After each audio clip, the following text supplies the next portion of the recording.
was the moment the Iran nuclear deal was inked. Now its fate is in the balance. This hour, the British Foreign Secretary is in Washington making a last-ditch effort to convince the US to stick with the deal. And ballots have been cast. Lebanon is waiting for the official results of its first parliamentary election in 9 years. Will it shift the balance of the government? Ahead, we're live in Beirut. Plus, you're looking at volcanic lava spreading through Hawaiian neighbourhoods. And the threat is not over yet. We'll have more on the Big Island later.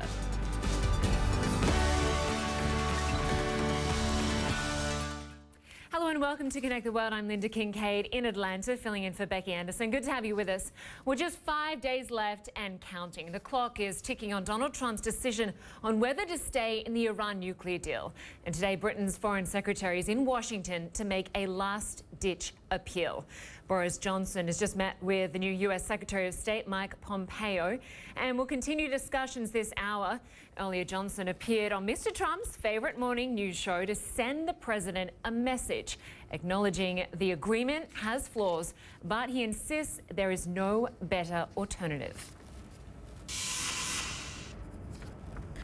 Well, let's bring in our international diplomatic editor, Nic Robertson, live in London. We're also joined by senior international correspondent Frederick Plietgen. He is following the developments tonight from Moscow. Good to have you both with us. First to you, Nic.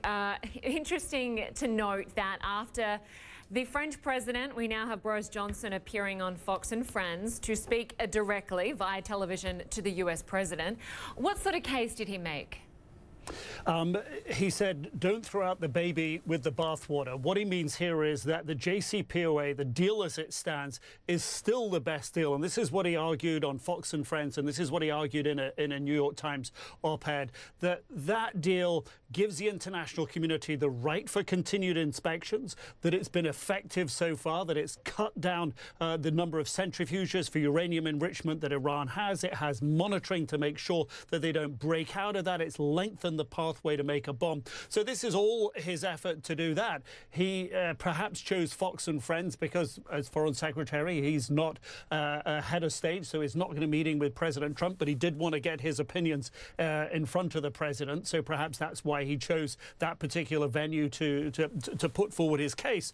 But he is really not adding anything new that we can hear publicly, at least on that interview, at least in the New York Times op-ed, that we didn't hear last week or the week before from Angela Merkel, who went to Washington as well, and Emmanuel Macron, the French president, who was there on a state visit. They're all saying the same thing. The JCPOA does a good deal. Don't throw it out. We can work with you on some of the changes you want, but it may be too costly and have too many negative implications, dangerous for the Middle East potentially, to actually get rid of that deal. So this is where Boris Johnson is going with his argument over the next couple of days. He certainly has an uphill battle, given that Donald Trump has called this deal insane. I want to go to you, Fred, on this, because we know that billions of dollars in sanctions were lifted as a result of Iran signing this deal. How is Iran's economy faring? Is it better off? Yeah.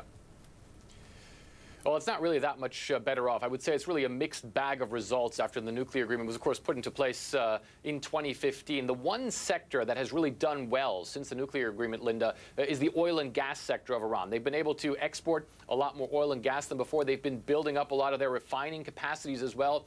I was in several locations in the southwest of Iran, also in the Persian Gulf, where you can really see that sector is beginning to boom. However, it's really one of the only sectors that at this point is booming in Iran, and that's where a lot of the disappointment comes in, especially from regular Iranians, because it hasn't translated into two things. One of them is foreign direct investment, and the other thing is jobs. And the Iranian government is saying they believe that it's the U.S. and some of its allies who are pressuring international companies to not invest in Iran, and that international companies, quite frankly, are afraid to invest in Iran. There's some French companies who are investing in the oil and gas sector, again, also in the automotive sector as well. The French have a long history of automobile production in conjunction with Iranian companies, but it really isn't very much beyond that. And so the Iranians are quite angry at that. One of the things, however, that you do also see is there is still a lot of bureaucratic red tape and a lot of uncertainty in Iran as well. So it really hasn't translated to the one thing that most Iranians really want, which is jobs and more money in their pockets, Lynda. Right. For just stand by, I want to bring up some vision we've just got in from the White House. We now have some vision of Boris Johnson meeting there with the new US Secretary of State Mike Pompeo. This is from the State Department. And those discussions will continue today with Mike Pompeo along with Vice President Mike Pence, as well as the National Security Advisor John Bolton. Obviously, they didn't take any questions there, but we are expecting to hear from them later today. Just back to you, Nic. We know that President Trump has been talking about wanting to withdraw from this deal for quite a while now, calling it the worst ever. If he does withdraw, if the US withdraws from this deal, it will affect not only the governments that have signed, but also companies and consumers, those that rely heavily on oil.